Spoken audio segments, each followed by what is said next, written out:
the purest form of business is recurring business, period. If you have to hunt and gather, if you're by day one of the month, if your bills are not paid by day one of the month, you're really kind of a bit of a house of cards, and you're just a couple months away and a couple missteps from the whole house collapsing.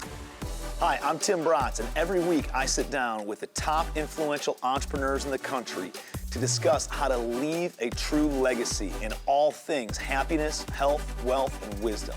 This is the Legacy Podcast. Hey guys, welcome to the Legacy Podcast. Today I have my buddy Jordan Mederich on. And so quick background on Jordan. He and I got connected through a high-level mastermind group of a lot of real estate, marketing, and SaaS providers, high-level, influential people are in this group. And so it's cool to connect with people doing something new. And I'm excited to talk to Jordan about what he's got going on. And it's a topic that we have not discussed on Legacy Podcast before, and some things that people didn't even realize, like there's businesses out there that can help with some of this stuff. So Jordan, I'm going to read your bio real quick. Jordan Mederich is the founder of Revatto, which is a human and AI failed payment and churn recovery engine. So we'll dive into exactly what that means. He's really grows the SaaS and the education businesses. So if you have a coaching business or if you have a software, this is something you should definitely pay a lot of attention to. But we'll be talking a lot about just retention overall and how to retain a lot of customers, best practices for that, best follow-up practices for any sort of churn of people that you've lost or customers and clients that you've lost. And we'll be diving into all that stuff. Spends his free time with his wife, 4 young kids, fishing for massive largemouth bass, and pretending he's a good golfer. So we'll share the Revatto link and all that stuff in the show notes. But yeah, man, excited to have you here, and appreciate the value that I know you're going to bring as we were chatting offline here. Yeah, I knew that when we met, we'd be kindred spirits. So it's great to kick off what's hopefully a solid, lifelong friendship. Awesome, man. Well, let's dive into high level on like your background as an entrepreneur. I think that's really, really cool to hear, you know, your storyline and how you got to Revatto. And so let's start there. And then what I'd love to do is really dive in deep on how to reduce churn, how to maintain best practices for maintaining clients and customers, and how to recover a lot of lost clients and customers. And then a little bit more about like what Revatto does. So let's start with the background though. 30,000 foot view. My dad was a pastor and a church planter. My mom was a teacher, so very humble beginnings. And I think a lot of entrepreneurial stories start from a perspective of maybe like the formative years in that experience. And we have a great relationship and had a great upbringing, but I knew that there was something more. I think we all have experienced that, where we knew if we wanted to get something more than we had in the past, we have to do different things and take different risks.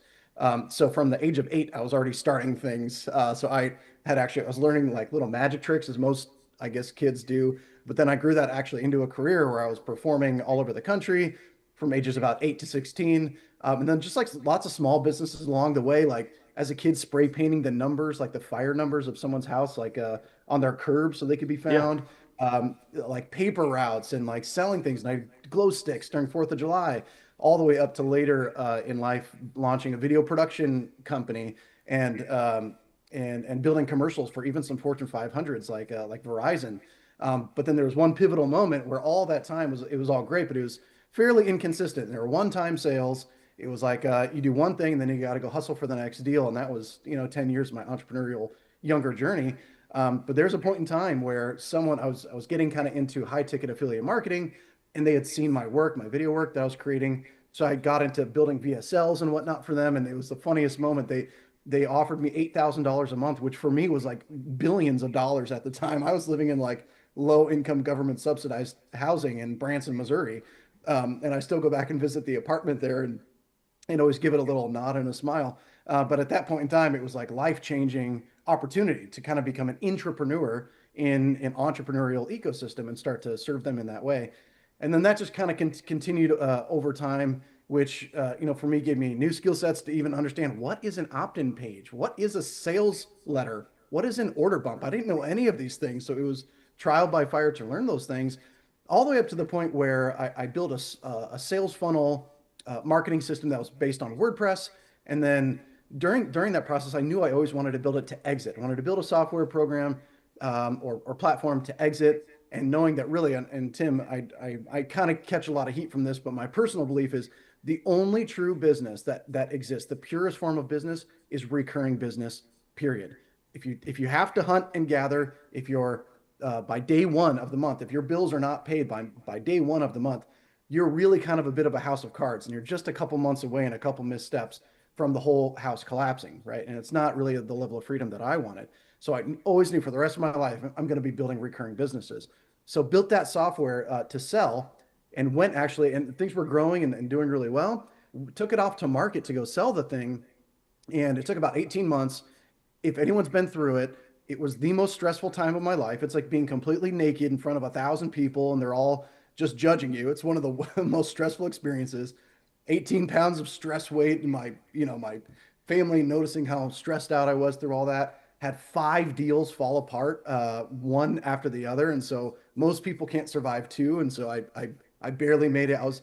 The big issue was the nature of churn. So our churn was too high for institutional investors to want to buy us, so it ended up being more like the retail environment. But that's such a finicky space to get someone to buy you, where they're willing to embrace that level of churn, which is like losing customers. We were losing about equal to what we were bringing in, leaving us flat. And that doesn't look good to an investor trying to buy a company. So I had to solve that my own problem there. I tried every tool, every service, every software that's out there to try to solve my own problem to get that wonderful exit that I wanted. And none of them worked. Like none of them did anything that would actually turn the numbers around. So I had to architect this new system and was able to exit in June of last year.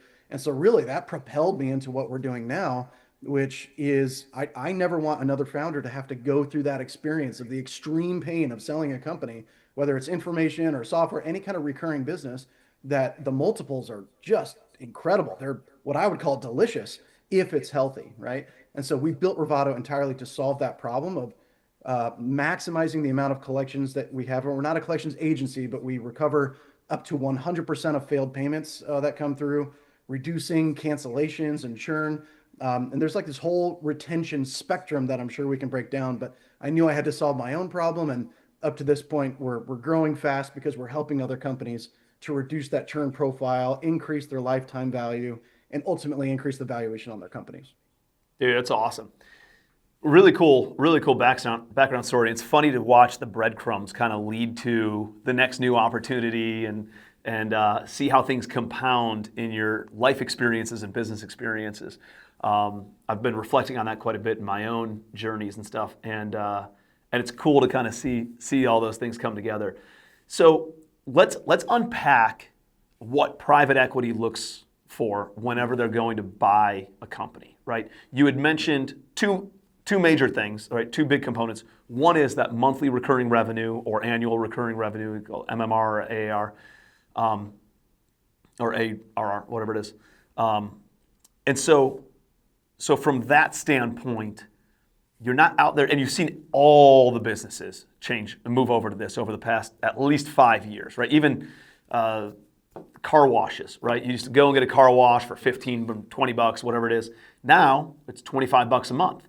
And from a consumer perspective, you're like, oh, well, I can go get my car washed twice a month and I'm ahead on this. But from a business perspective, it, one, creates recurring, more visits probably to the car wash than you would make otherwise, which Right. you'd think, oh, well, now I'm at least guaranteed 1.5 visits or 2 visits, whatever, per month, per customer. So it seems perception-wise like a good deal to the customer. But from a business owner perspective, now you have predictability of revenue, even in the off months, right? Like I'm from Cleveland, Ohio originally, and in the summertime, you want your car to look nice. In the wintertime, it gets smashed with salt and snow and all the other stuff. But there's a seasonality effect in some areas where people don't get their car washed as often in the wintertime or in the summertime or whatever because they're busy and they're traveling or it's rainy season or not, But there becomes seasonalities in a lot of different businesses. And having that predictable income, now you can hire better employees, right? Because now you can pay them salaries, you can pay them not just for seasonal work, you can pay them and create some sort of healthcare plan or a 401k plan and all these different things because you have recurring revenue. and it gives you more predictability in the business. On top of that, the churn rate is very low, especially for like low ticket type stuff. But you saw a higher churn rate and were able to figure out some of the stuff. So talk a little bit about what does private equity look like for someone who wants to build their business today for an exit in 3, 5, 7, 10 years from now to either private equity or some other strategic buyer. Yeah, all the like the VC and PE bros, they're gonna be like shouting at the podcast right now, saying it's far more complex than that. It's like, I get it. It's very complex.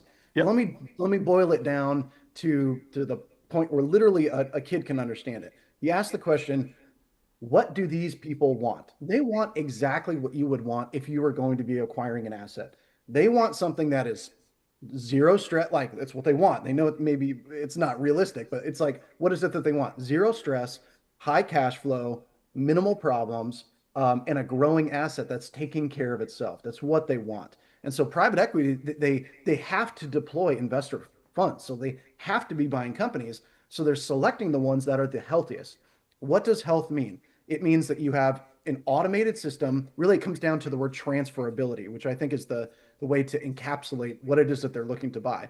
Is there's a growth rate that's already established, it's predictable, and it's been validated over time.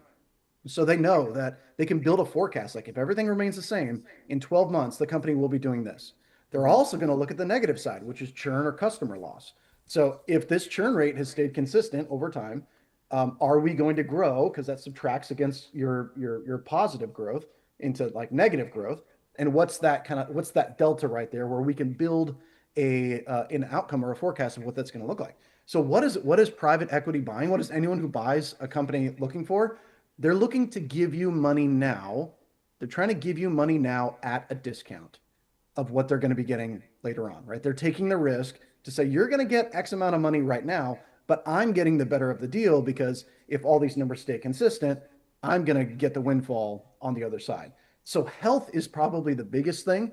I've seen companies go to market like far too early where they don't have a predictable lead generation or a closing machine. They don't have the right butts and seats, like the right leadership team. Maybe it's all built on like, virtual assistants that maybe they're worried about that. And so it's like you need to diversify and build some strength there. What they don't want to buy is a house of cards. And so again, when I had gone to market, we did have positive growth, but the churn started just kind of eating away during that process. Probably my biggest mistake was taking my foot off the gas. Again, I had started this process, probably two and a half years ago, something like that. But I had the idea that if I'm gonna exit anyway, right? So I may as well like just give it as it is. It's probably going to sell pretty quick. Those assumptions will just kill you when you're out and trying to actually get your company sold. So you need to continually push on that to improve the numbers. And so with that, that's what a company will even do. In fact, in many cases, they're going to extend due diligence, the time where they're kind of investigating your company to determine like, is what they're saying actually true? Let's watch it play out over time. So they kind of dangle a carrot and they draw out the diligence for a while to hedge their bets against some cataclysmic thing falling apart. Because they're saying, hey, if it's likely that it's going to fall apart, it's going to happen right when we buy it. So let's extend it and see like how that's going to play out. So really transferability, I think, is the biggest encapsulating point is how are you going to give a healthy asset to somebody else that the moment that you step out, it's going to continue to grow with or without you as a founder. That is an exceptionally rare and an exciting prospect for a VC to put money into. Yeah, that makes the most sense, right? The transferability of that's the highest risk point is as we move things over, as we stroke a check for this thing, is it going to maintain its performance and exceed its performance in the future, right? That's what they're banking on. And if it goes down, that's not good. And as you're talking, I'm a multifamily guy. I'm a commercial real estate investor. And what I can tell you is the largest expense in owning rental real estate isn't the taxes and the insurance and the utilities and it's not interest rates. The largest expense is turnover. Yes. Turnover of a unit means you're not generating revenue from that unit. It takes a lot more work to move somebody out. It takes more marketing dollars to move somebody new back in. It's sitting vacant means it's not generating any revenue. You have to turn the unit, which is a larger expense than just maintaining a unit. Yes. right? You got to pay out leasing fees, and all these things start adding up. And when you really break down the metrics, turnover is your largest expense as a landlord. And that's essentially what you're saying here when you're talking about churn rate in a traditional business too. That's going to be your largest expense because now you got to go find new customers. You have to go, incentivize the team. They got to work harder to bring on new customers than to just maintain the existing customers. So what are the variables that lead into churn and maintaining a good, healthy base of customers? Well, you're 100% right, Tim, in saying that like turnover or churn or customer loss of any kind is going to be your primary expense and your biggest liability, especially as you're building enterprise value. So like it can cost, we all know the numbers between 5 to 20 times. It costs 5 to 20 times more to get a new customer than to keep one, right? So that's essentially what we're leveraging on our side is we're saying we could keep you, if we could get you a customer for 20 cents on the dollar, wouldn't you just buy those customers all day instead of buying them for a dollar? Well, of course you would. Well, that's the secret behind keeping someone twice as long as you naturally would, which is why I also, here's kind of the elephant in the room. Probably too many multifamily or even investors or people in the SaaS or low ticket even high ticket recurring space.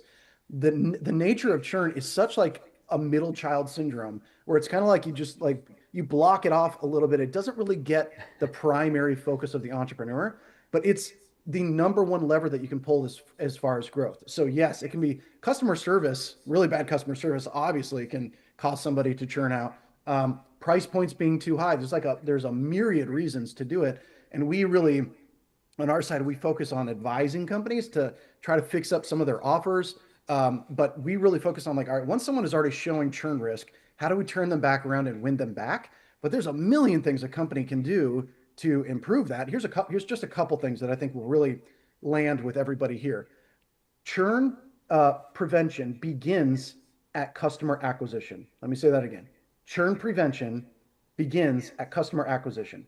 So if you are bringing in a bad tenant into one of your properties who maybe isn't really a right fit, maybe they have their deposit, maybe they have their first and last months, but you can kind of sense that based on their record or background check or whatever that is, they're probably not going to be an ICP. They're not going to be an ideal tenant or a client or a customer. By you saying yes to them doing business with you, you are asking for churn down the line and for problems down the line, and that's what I call expensive money, right? You're taking money where it might be far better off for you to just go off to spend a little more time to get a better customer or to define your ICP more clearly, get more of those people on board before just accepting anybody. Here's a great example. Another issue tends to be around products and price points. Yesterday, we were just consulting with a company we deal with all their failed payments and churn, and we just do that for them. We did this deep dive, and we found that products for them, products under $200 a month, represented such a tiny fraction of the overall failures, but the highest level of recoveries for us. So we were able to retain far more people under $200. For their products and price points over $200, they had triple the amount of churn, triple or like, 3 times less the amount of recoveries, and the revenue that they were losing on that particular product was 3 times greater. So we think that by adding all these additional products on top, it's like, oh, they should all stay the same. But there's like these bifurcations between your various products. And so that could be a bifurcation of your clients or your customers or tenants, and identifying what is that product market fit. Where there's so many examples and exercises you can go through to do that. But to find product market fit is where you find that zone of genius where people just don't leave. In fact, for us, we had 16 straight months of zero churn. We didn't lose a single client for 16 months. And then we ended up losing one because they shut their business down. They moved on to something else. Things are always going to happen. It's inevitable to have some kind of churn at some point in time. But the nature of defining your ICP, who are the clients that you want to bring in, and only bringing those people in, because the moment that you drop your guard on that is when you're going to institute additional levels of churn. Dialing in your products and price points, like, is this the right fit for that ICP? And then doing the hard work of deciding, is this product the right fit for these people? It might be too inexpensive too. It could be too expensive, could be too inexpensive. And so zoning in and testing that across the spectrum of your journey. And then I'd put this as like a last point because I think it's very valuable. You have, especially for if you're doing like a trial or a SaaS into a low ticket recurring product, you have one billing cycle. Even high ticket payment plans, You have one billing cycle to get a result. And I'm hardcore about this.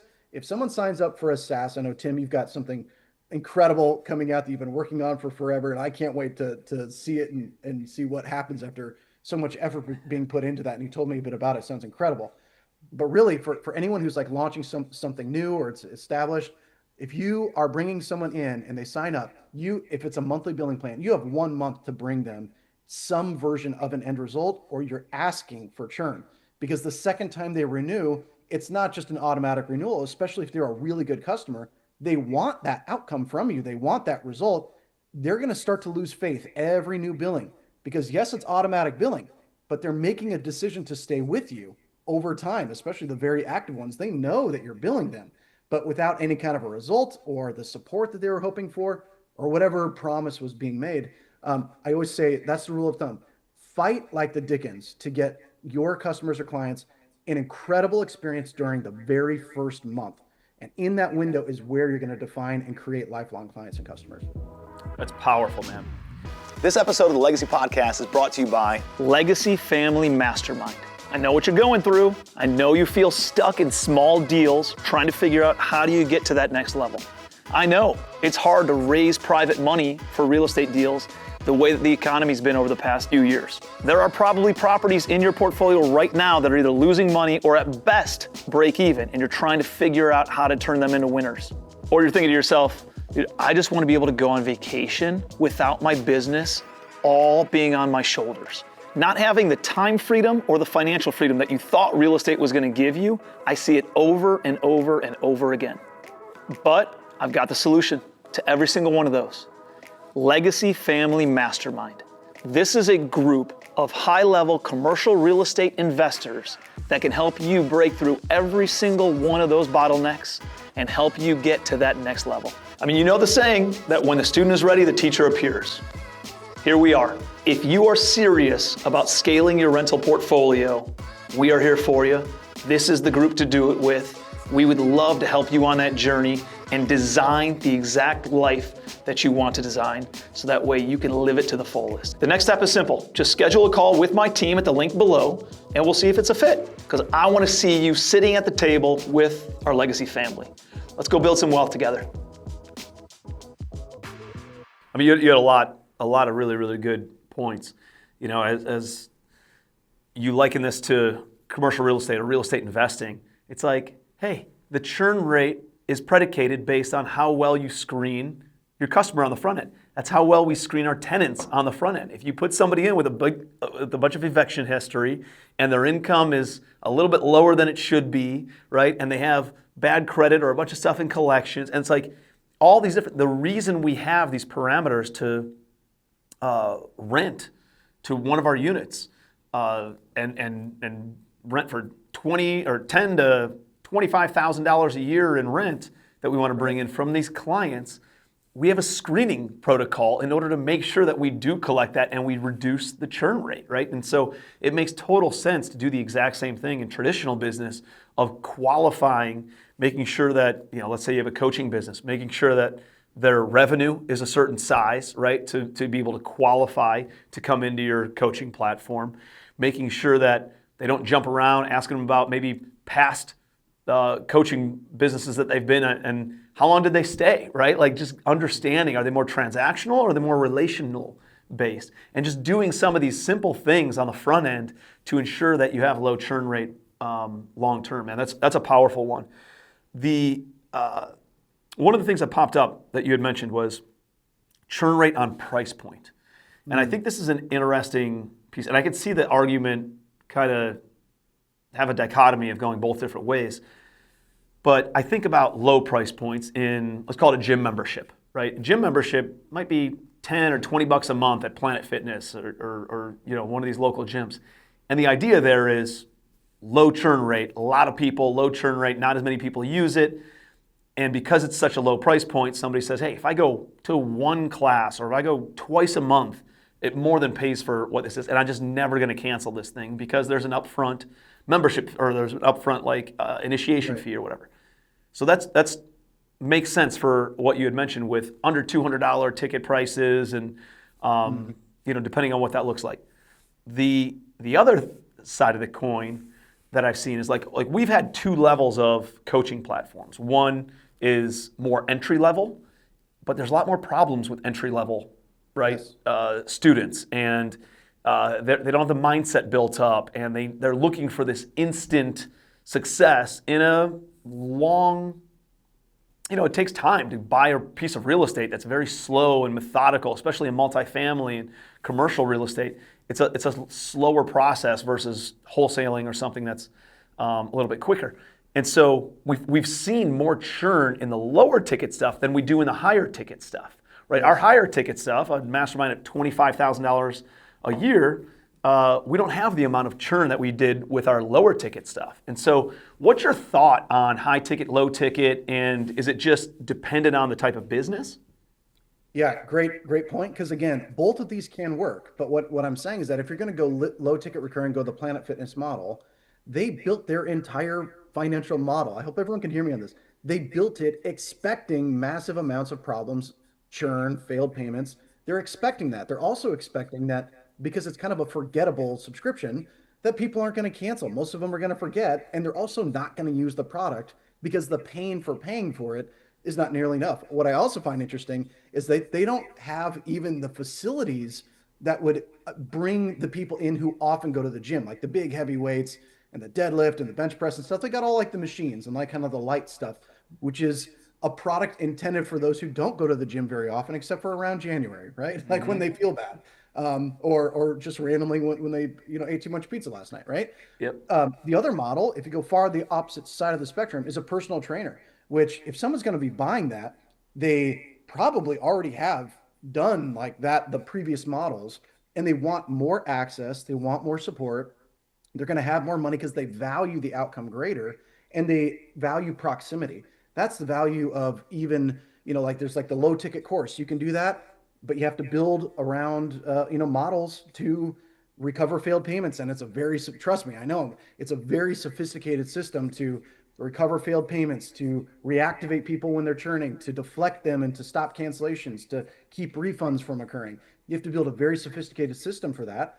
But then like all the way up to a mastermind style where again, like the loss, it feels bigger when you lose one client that's paying you $25,000 a year, right? But you're going to have far fewer people doing that because they're better, they have money, they've already been vetted and screened. You can build a much closer relationship with them, so the subjective reasons for people leaving or quitting are lessened. All the way up to like the nature of some people have $1 million a year one-on-one coaching kind of stuff. And those are like, talk about revenue versus like effort. It's not like that person's moving in with you. They just value the information significantly more. So again, if you're going to go low ticket, you have to expect and build your entire model around knowing that chargebacks, refunds, cancellation requests, churn, failed payments, that's all going to be part of your world. And to build your model around that. Once you go higher ticket, it's more about how do I make sure that their experience is superb? Because then it becomes so easy for us. For any price point that's over about $500 to $1,000, we go all the way up right now to $5,000 per month payments that we're recovering when they fail or people are showing some churn risk. And so anything over about $500 to $1,000, we have about a 90 to a 100% success rate at recovering those payments. For payments that are like 10 to 20, depending on the product and the client base and whatnot, it can be as low as 30 to 50%, right? So we're talking about a significantly less or lower chance of us keeping a customer on board with those price points. And it's almost always the customer. It's in second place, it's the product, right? If the customers don't like the product, they're all just going to leave and they're going to smear you all over the internet. But if it's a great product but bad customers, you just have like a product market fit issue where if you address that and then move that product to like a different customer base, that can heal the whole thing up. So I always say, yes, have a great product, and always have an expensive version, but only sell that expensive version to good people who appreciate the value and that you've thoroughly screened and vetted. That's fascinating. Do you think it's important to have multiple products and or multiple price points? Like, I thought about this, from a coaching standpoint. Is there an entry level and then a mid level and then a higher level? Like you see it with wine lists at restaurants, and and that's more from a pricing perspective. Is hey, I have this entry level wine, and then I have the mid level wine, and then I have the high end wine, and you can get people to spend more based on playing around with some of those numbers. How does that affect churn though, of having multiple price points? Do they start competing with each other, or is it good to have something that's a lower ticket in case somebody's business isn't succeeding? I'm thinking about like a coaching business, for instance. Do you need the multiple price points, or is it lack of focus by having so many different types of businesses too? I've got such a hardcore opinion about this that probably even again more people are going to be screaming at the screen or their AirPods. Um, so I'm seeing this huge influx now that about 5 years ago, it was everyone creating SaaS and there's a million plans. There's 3 or 4 different plans and each of them have monthly and each of them have annual. Plus they have order bumps and upsells. I'm telling you guys now, and like thank me about it later, by eliminating that choice, by eliminating the opulent amount of options that are available to people, you will sell more, you will keep people longer, and your life will be significantly better. Every product has its own service, its own support, its own technology arm, whatever that is, and also has its own client profile. So I'll give this little gift, and then I also want to mention like the solution that I think everyone should be leaning into versus giving like a lot of different options to people. There's this thing that we call skip the trial, and almost everyone who's done it has come back to thank me for it. I didn't invent it, but we implemented it and it was incredible. So I'll pass along the gift. If you are doing like a low ticket SaaS or even just any kind of recurring subscription, instead of offering like 3 different plans in the monthly and annual, offer one plan, but you're going to give them a toggle between a trial version and a skip the trial version. If they take the trial, just bump the price up a little bit to add a little bit of pain. They're going to get to 7 or 14 days free, right? And then it'll activate automatically. That's the standard, right, thing that most people do with the trial. But we don't want trial takers because their commitment is very low. Retention tends to be low. They'll often quit within the trial. So you just spent $300 CPA for a $50 per month subscriber. Congrats, you're now going to have to go out to get a new one because this person left within there. What I want is I want the buyer psychology to be, even if I take fewer customers, I want more bought in, committed customers. So the skip the trial, you have a little toggle to say skip the trial, and then they get this a slight decrease in price that's locked in for life, plus this massive list of bonuses or additional features that they're not going to get on the trial plan. And what we've seen is between those two, you're going to get about a 50-50 take rate. And you just pick whatever plan you want them on the most. If it's the most expensive, go that route. And then define your ICP based on that. Maybe it's the mid-ticket plan that you're offering right now. But it's one plan. And when they get to that page, 50-50 take rate. But we saw an average of a 3 times LTV. People stayed 3 times longer. Plus we got upfront cash collected. Plus we got happier customers. Plus more committed customers by doing the skip the trial. We knew for a fact when someone took the trial that they were just testing out the waters and window shopping, and they're going to be gone, right? The skip the trial. So there's all these like little things that we're seeing, but it's all coming down to simplifying your stack. And really, here's what I think is the big solution: is instead of planning out this like buffet of opportunity, think of them more like a conveyor belt, where it's an ascension model, where of course, there's going to be a point in time where instead, where someone's super advanced, you're going to skip them from step 1 to step 3. But to have an ascension model where people are coming into this core offering, you get them twice the result that they expected, and then you automatically have steps set up to upsell them to level 2, where it's a clear ascension path pushing them through. Then it's not like, hey, you're a good fit for this, and this, because then it's even on your CS teams, on your team, it's hard for them to know, where did this person come in from? Like, what's their background? We don't know. They just joined this upper tier plan. Have they been through, as you mentioned, Tim, all the mindset stuff down below? Do they get it? Do they understand it? Are they qualified, or did they just give us money? So you can deflect a lot of problems by saying, hey, this is just the path. We're going to start you on phase 1 right here. Maybe you can ramp them through it. If you've already filtered that they've gone through it, skip that step, sure. But for the vast majority of people coming into your world, you can avoid 99% of problems by having people follow your flow in your process and building their relationship with them over time, to the point that if you get them to buy from step 1 to step 2, this phase, right? Maybe it's a $500 product. then it goes to like a 5K product, then maybe a 25K product. Your conversion rate across that spectrum exponentially increases because people come to expect it, and they've already had a great win, and so they have learned to trust you that if they're jumping on that sales call, you're closing them, period. Otherwise, they will have ghosted and probably churned out. So again, I think to avoid complexity, we're leaning far more into simplicity. We're seeing that with AI tools. Dude, AI tools are everywhere and it's super complex. There's way too many options. So now we're going to see I think we're going to see an AI bubble burst, and it's going to consolidate down to like the key few that have the best product in the most simplistic and most understandable way that ICP can get locked into it. So I Dude, I hope that love it. answered the question. I would Yep. say instead of a buffet, it's an ascension. I agree 100%, man. And we just went through this with our stuff. We're like, oh, well, we have this $10 a month price point, and then we have this $300 a month price point, and then we have like buy a ticket to this, and then come out to this 2-day event. Like, I'm like, let's everything we do that is not our primary business, which generates over 90% of our revenue, is our mastermind, right? Everything we do that's not promoting the rest mastermind or talking about the mastermind or like is a distraction from our mastermind. And like, let's just, it's like going to a Greek diner and there's page after page after page after page in the menu, and you can't figure out what you want to eat, and so you don't make a decision, and they come over and they ask you how many times, hey, are you ready? No, I'm not ready yet, right? It's a very difficult and complex and confusing thing when you have too many offerings. I should have heard you say this before, and I had to like live it, right? And go through the process of having too much stuff in order to then be able to reflect and say, this is all too confusing, versus going to the restaurant that has 8 options on the menu. I feel like steak tonight. I'm going with the beef, right? And so that's the one beef dish on the menu, and that's what I'm going to go with. And it's easy for me to make a decision and easy for me to buy.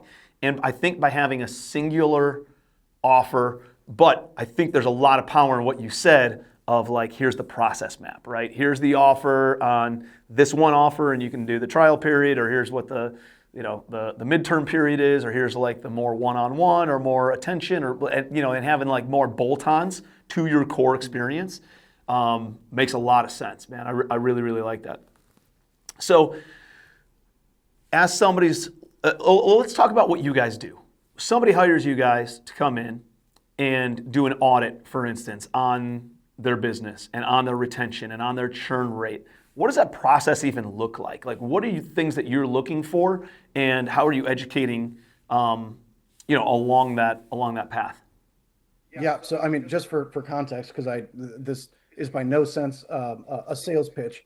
We're entirely performance based on our side, so we bear 100% of the risk, and we only get a tiny commission after we've already saved money that you would have already lost. So we're picking up. It's brilliant. It's a no-brainer, dude. Like that's such a good business model, right? It's a no-brainer for the client, and it's a no-brainer for you guys because it's performance-based, and you guys can go in like that. I love it. And it incentivizes us not just to understand your business as best as we possibly can, but we operate as a white label extension of your brand.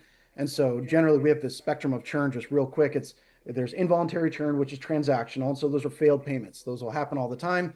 A lot of people see them and they kind of forget it. They'll turn on Stripe Dunning or some Dunning tool, whatever your processor is, and try to hit that card several times. But that can only recover for one reason. That's insufficient funds. And so then you might hire a VA to start like outreaching to these people. We tend to see generally a 30 to maybe 50% recovery rate on these failed payments. But again, that's only recovering for like the top couple reasons, which is an expired card, insufficient funds, and maybe some product issues. But there's over 2,000 objective and subjective reasons why payments are failing and why there's churn risk. And so we try to encapsulate all of that. So for the first period with involuntary churn, recovering those failed payments based on the error codes, and we're fed by AI, but it's all real humans doing the outreach. So we're connecting directly with with your customer base to essentially fix that problem. If they go beyond that, they're in what I call the quiet quitting phase. It's when they owe you money. They know that there's issues, but they're just kind of like hiding in the corner and like not proactively getting the card back on file. So it's our job to win them back to the product, and to, sometimes it's changing plans, sometimes it's payment plan extensions or spreading payments across different cards. We spend about 40 days, up to 40 days with them to win them back. And then all the way to the hard voluntary churn, which is cancellation flows. That's the hardest people to win back because they've already had a bad experience. they already have either shut down the business or there's like some like really objective reason for them to not stay on the product. And so what we do is we're all marketers and copywriters. So we try to persuade them to stay on board onto some kind of a plan and lots of really cool different ancillary benefits around that. But again, whenever I talk to people, again, when we get a new client on, we earn $0. They pay us not one penny upfront, period, full stop. And so we don't even do long contracts. We don't like, we staff it, we take 100% of the risk because it's the offer that I would have wanted when I was trying to exit my company. I would have wanted someone to just come in and help and like, okay, if you can win it and you can solve the problem, I'll pay you handsomely, right? It's what I would have wanted. So when I'm talking to business owners, either high ticket masterminds with like payment plans or coaching offers, all the way to like lower or mid ticket SaaS, you can always like log into your payment processor, just go run a report. And this is often what we'll do one-on-one if we're talking is like, let's get an audit, a baseline is this actually a problem and how much of that could have been recovered? And Tim, not just be recovered, but what is the compounding incremental revenue that comes if I could save a customer that's been with you for 6 months and then some issue came up that we're able to navigate and keep them on for an additional 6 months, you just doubled your LTV for that client, right? So this is compounding revenue that adds back to you. And so we're always looking at that, but go into your payment processor, wherever you're at, get a failed payment report, and you're going to see a pretty painful and kind of scary number right there. The thing is, most people think that they can't solve that. It's entirely addressable. It doesn't mean you're going to recover all of that, but what if you could recover 60% of that, 70, 80%, in some cases, 100% of that revenue back, whether it's payment configuration issues, just treating your customers as actual humans. We try to envelop this bubble across that entire spectrum of churn and just to let the founder go be the founder. Go get more customers, give them a great product experience. We're going to make sure that they stay on long term. And any of these kind of transactional billing issues, we're going to keep them on board for you and just empower you to never think about churn again.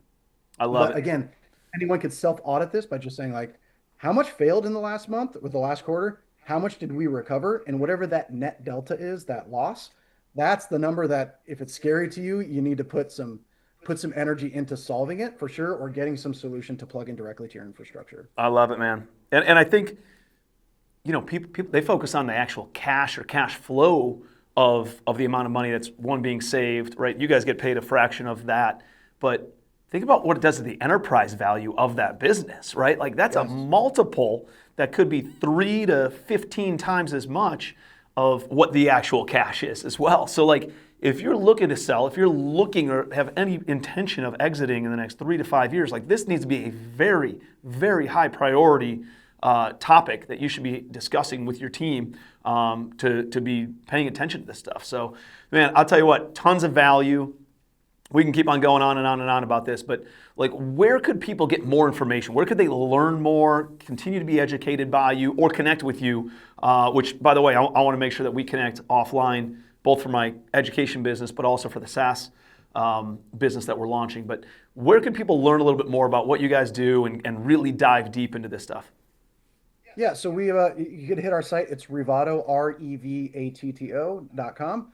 And you can book a demo directly there. I'm Jordan, Jordan, at Revatto.com. I'm sure we'll have some show notes there as well. And I'd offer to anyone a completely no obligation, no sales pitch audit just to help you to identify some of these things. I even have some free templates and gifts. If you're like, hey, I just want to build this internally, I'm happy to give you some of the things that we found, some strategies or some templates at no obligation by any stretch. Again, when we win a client, we don't even earn any money. So there is no sales pitch. My goal really is like, I get jazzed up. We just had one of our first clients who was a 24-year-old founder who had this massive, massive churn profile.